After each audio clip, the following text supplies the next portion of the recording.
Shalom sahabat Bible Study. Bertemu lagi bersama saya Roni Sitorus dan tentunya bersama Pastor Randy Chandradinata bersama dengan kita. Hari ini kita akan masih melanjutkan pembahasan kita tentang doa yang tidak dikabulkan Tuhan. Pastor Randy, di part sebelumnya kan Pastor Randy sudah jelaskan bahwa justru karena Tuhan itu baik, maka dia tidak mengabulkan semua doa kita. Dan Pastor Randy juga memberikan contoh-contoh seperti Rasul Paulus, bahkan Tuhan Yesus pun tidak dikabulkan doanya oleh Tuhan. Nah, tapi kalau memang tidak semua doa dikabulkan Tuhan, bagaimana menjawab Matius 7 ayat 7-8, Pastor? Ini ayat yang sepertinya bertentangan, tapi kita akan bacakan dulu. Saya coba bacakan. Matius pasal 7 ayat 7-8 berbunyi demikian. Mintalah, maka akan diberikan kepadamu. Carilah, maka kamu akan mendapat. Ketoklah, maka pintu akan dibukakan bagimu. Karena setiap orang yang meminta, menerima. Dan setiap orang yang mencari, mendapat. Dan setiap orang yang mengetok, baginya pintu dibukakan. Nah, Pastor, ini kalau kita lihat ayat ini kan kayaknya terkesan, wah kalau kita minta pasti diberi gitu. Jadi ayat ini sepertinya memberikan kesan bahwa apapun yang kita minta pasti dikabulkan Tuhan. Nah, bagaimana kita menjelaskan ayat ini, Pastor Randy? Iya, ini kan seringkali jadi ayat emasnya orang Kristen. Kalau udah berdoa memohon sesuatu, maka Matius 7 ayat 7 ini yang seringkali dikutip kan. Nah, tapi sekali lagi, di dalam kita membaca Alkitab, kita tidak boleh mencomot satu ayat lalu kita tafsirkan sesuai dengan mau kita. Kita perlu untuk melihat secara keseluruhan konteksnya apa, beserta juga dengan teks-teks yang ada sebelum maupun sesudahnya. Dan kalau kita baca di sini sebenarnya cukup jelas ya bagaimana setelah ayat 7 dan 8 tadi lalu ada ayat 9 dan 10 di mana di situ dikatakan, adakah seorang daripadamu yang memberi batu kepada anaknya jika ia meminta roti? Atau memberi ular jika ia meminta ikan. Nah, ini kan bicara tentang roti maupun ikan, ini bicara tentang kebutuhan. Di zaman Tuhan Yesus saat itu, orang Yahudi menyadari betul bahwa kebutuhan makan mereka itu bicara tentang roti dan juga ikan. Nah, oleh karena itu tentunya sebagai Bapa yang baik, dia akan menyediakan apa yang kita butuhkan. Dalam hal ini tentunya soal makanan. Ya, Tuhan tidak akan membiarkan kita mati kelaparan kan. Oleh karena kita beriman kepadanya dan juga berusaha di dalam kehidupan, aku percaya soal-soal kebutuhan pasti Tuhan akan cukupkan. Gitu. Jadi ini mintalah maka akan diberi itu bicara tentang kebutuhan kita ya, Pastor Randy? Betul. Ya karena kadang-kadang saya lihat juga ayat tadi ya bilang mintalah, maka Bapak yang mana yang memberikan batu ketika anaknya minta roti. Gitu. Betul. Berarti roti itu kebutuhan kita. Yes. Dan memang kita sebagai manusia sering salah ya. Kita selalu minta mungkin batu, karena batu itu kan mirip ya sama roti. Apalagi kalau lagi lapar. Apalagi kalau lagi lapar. Terus tadi ikan dan ular itu kan sekilas bisa mirip. Nah kadang-kadang mungkin kita kali yang salah meminta gitu. Kita minta batu tapi Tuhan bilang, oh kebutuhanmu itu roti. Gitu. Betul. Maka yang Tuhan beri, yang di dalam Matius pasal 7 tadi, mintalah maka apapun kebutuhanmu pasti akan diberikan kepadamu. Itu maksudnya. Iya, dan memang kadang kita perlu untuk bisa membedakan mana itu kebutuhan dan mana itu keinginan. Ini kan dua hal yang berbeda. Banyak orang seringkali kecewa sama Tuhan karena sebenarnya yang dia cari bukan kebutuhan. Tapi lebih kepada keinginan, gaya hidup. Dan itu yang membuat hidupnya menjadi menderita sebenarnya gitu. Nah, makanya penting kita memahami bahwa Bapa yang baik, dia memberikan apa yang kita butuhkan. Begitupun di Injil Matius kan, bagaimana Tuhan Yesus juga berkata mengenai apa yang kamu makan, kamu pakai, itu semua dicari oleh bangsa-bangsa yang tidak mengenal Allah. Akan tetapi Bapamu di surga tahu bahwa engkau membutuhkan semuanya itu. Engkau akan dipelihara kok, enggak usah khawatir. Cuma yang jadi persoalan tadi, kamu bisa bedain gak? Mana roti, mana batu, mana ikan, mana ular.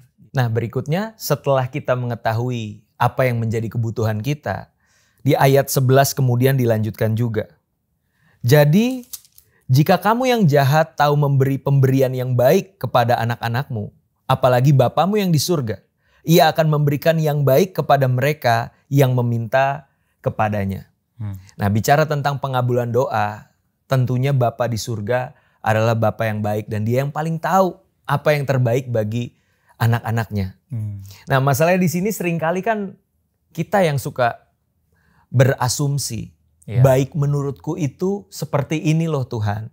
Tapi sejatinya baik menurut Tuhan kan belum tentu sesuai dengan maunya kita. Nah pertanyaan sekarang, siapa yang harus menyelaraskan pemikirannya? Apakah Tuhan yang menyesuaikan kita atau kita yang menyesuaikan Tuhan? Nah disinilah kita sama-sama mau belajar seperti apa sih yang baik menurut Tuhan itu. Ya, dan memang banyak hal yang baik yang kita bisa naikkan kepada Tuhan. Tapi menurutku ada satu hal yang urgent yang Tuhan itu pengen kasih kepada setiap kita. Tapi seringkali kita nggak sadar bahwa ini kebutuhan mendesak bagi setiap kita. Nah di Lukas pasalnya yang ke-11 ayat yang ke-13 ya tentunya ini masih berhubungan dengan tadi soal meminta tadi ya. Di Lukas pasalnya yang ke-11 ayat yang ke-13 setelah ada kalimat mintalah, carilah, ketuklah. Yang menarik di ayat 13 ada penekanan demikian.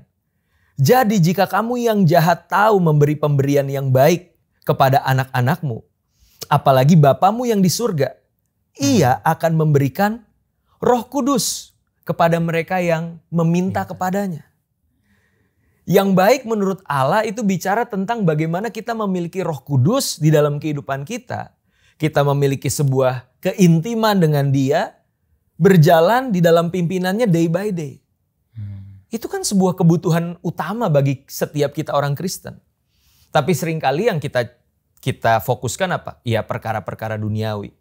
Makanya ketika Tuhan bilang, kamu tuh butuhnya roti, tapi kamu mintanya batu. Tuhan, itu cewek cantik Tuhan. Ya kan? Baik hati. Karirnya oke. Tapi tempat ibadahnya beda Tuhan. Harinya juga beda. Harinya beda. Gimana dong Tuhan? Ya tapi kan Tuhan bisa tolonglah, Tuhan bisa jamah hatinya dan segalanya. Tuhan bilang, jangan-jangan itu bukan roti buat kamu, itu batu. Ya kan? Jangan-jangan itu bukan ikan, itu ular. Nah itu seringkali yang kita minta justru bukanlah yang terbaik. Ya, dan Tuhan tahu yang terbaik, bahwa kita membutuhkan Roh Kudus di dalam kehidupan kita. Nah Pastor Randy, saya potong sedikit. Tadi Pastor Randy bilang kadang-kadang kita yang gak tahu bagaimana meminta yang benar gitu. Yes. Nah sebenarnya apa sih langkah konkret yang bisa kita lakukan untuk kita bisa mengetahui itu kehendak Tuhan? Kadang-kadang kan memang kita ya seperti yang Tuhan bilang, kita minta batu. Tapi kan ini sahabat Bible Study dan semua orang Kristen mungkin bertanya nih, ya gue pengen minta yang benar tapi gimana caranya gitu? Betul. Saya bisa tahu apa yang menjadi kehendak Tuhan. Gimana Pastor Randy? Ya tentunya yang pertama kita sudah dianugerahkan Alkitab.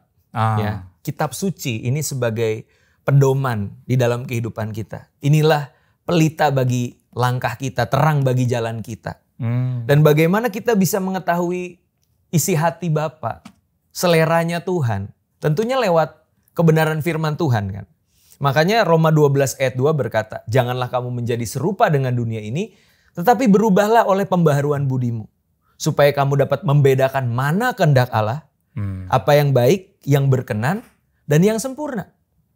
Nah, untuk mengalami pembaharuan budi itu kan harus melalui ketekunan kita di dalam merenungkan kebenaran firman Tuhan. Sehingga pada akhirnya kita mulai memahami, oh ternyata yang baik menurutku itu terkadang gak sama ya dengan baik menurut Tuhan. Dan akulah yang punya kewajiban untuk menyelaraskan, menyesuaikan diri dengan apa yang Tuhan mau. Kuncinya tentu lewat kebenaran firman Tuhan.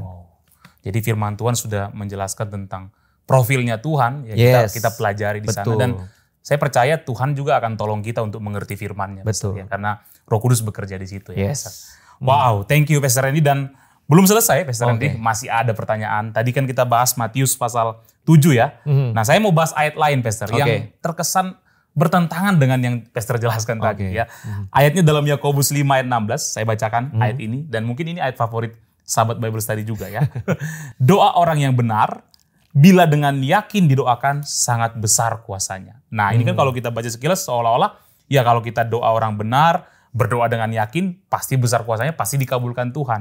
Tapi kan pada faktanya tidak semua doa kita dikabulkan. Betul. Nah ini tugas Pastor Randy untuk menjelaskan kepada kita. Bagaimana menjawab Kirain doa saya untuk ikut berdoa supaya dikabulkan. Untuk menjelaskan. Ini lebih ringan ya menjelaskan. Nah memang bicara tentang doa orang benar, bila dengan yakin didoakan besar kuasanya, itu kan ayat emas juga ya. Tapi masih di ayat yang sama sebenarnya. Yakobus 5 ayat 16. Itu kan sebenarnya yang doa orang benar itu kan ayat 16b ya. Iya, betul. Sebenarnya ada A-nya kan. Ada A-nya yang sering orang lupa gitu. Nah, benar. Nah, A-nya tuh bilang gini. Karena itu hendaklah kamu saling mengaku dosamu dan saling mendoakan supaya kamu sembuh. Nah, pertanyaannya, sebelum kita menjadi orang yang dikategorikan orang benar, sudahkah kita terlebih dahulu saling mengaku dosa dan mendoakan supaya kita dipulihkan? Nah, ini yang seringkali tidak kita pikirkan matang-matang kan, kita langsung bilang Tuhan doa orang benar didoakan akan besar kuasanya. Tapi pertanyaannya, sudahkah kita menyadari dosa dan kesalahan yang telah kita buat? Kita mengakuinya di hadapan Tuhan bahkan juga kepada sesama. Dan di dalam pengakuan dosa disitulah terjadi pemulihan. Nah, maka kata kuncinya sebenarnya di frase itu, orang benar. Orang benar. Ya, orang benar yang bukan membenarkan diri dengan usahanya sendiri. Tapi ketika dia mengaku dosa, disitulah penebusan Kristus yang dikerjakan 2000 tahun yang lalu. Dia jadi dibenarkan di dalam Kristus karena dia mengaku dosa. Dia mengakui bahwa perbuatan baikku tidak menyelamatkanku, aku tidak bisa menebus dosa dengan kesalehanku, maka aku butuh penebusan yang Kristus kerjakan. Nah, jadi di sini pentingnya kunci mengaku dosa, saling mengaku dosa dan mendoakan. Oke, sekali lagi jadi jangan sepotong-potong ya, harus membaca ayat itu secara menyeluruh. Nah, berikutnya frase orang benar itu bukan sekedar tadi, bukan cuma tentang Yesus yang menebus hidup kita dan menguduskan kita. Tapi bicara tentang orang benar, kita bisa temukan di Yakobus 4 ayat yang ketiga. Ya, masih di surat Yakobus ya, pasal yang keempat ayat yang ketiga. Di situ dikatakan, atau kamu berdoa juga, tetapi kamu tidak menerima apa-apa. Kenapa? Karena kamu salah berdoa. Sebab yang kamu minta itu hendak kamu habiskan untuk memuaskan hawa nafsumu. Ya jelas Tuhan tidak mengabulkan doa kita karena doa yang kita minta bukanlah doa yang selayaknya dinaikkan oleh orang benar. Orang benar adalah orang yang mengerti kehendak Allah dan yang dia minta semata-mata untuk Tuhan dan juga kemuliaannya. Bukan tentang egonya, bukan tentang kedagingannya, bukan tentang ambisi pribadinya. So makanya di sini penting untuk kita memahami bahwa ternyata Tuhan juga melihat apa yang menjadi isi doa kita. Sesuaikah dengan kehendaknya? Nah, kembali lagi seperti pembahasan kita tadi, bagaimana tahu kehendak Tuhan? Melalui pengenalan akan Tuhan, firman Tuhan. Wow. Seperti itu, Pastor. Luar biasa sekali, Pastor Randy. Dan dari pembelajaran ini kita tahu bahwa kita sebenarnya tadi Pastor Randy bilang kita sudah dibenarkan, artinya kita sudah menerima anugerah itu. Dan mungkin yang menjadikan doa kita tidak dikabulkan karena tadi ya kita doanya salah gitu, hanya untuk memuaskan hawa nafsu kita. Dan saya percaya bahwa Tuhan akan terus ajar kita gitu. Mungkin hari ini kita salah berdoa, nggak apa-apa juga gitu. Ketika kita salah berdoa, saya pikir Tuhan nggak akan pukul kita. Ya paling dia tidak kabulkan kan.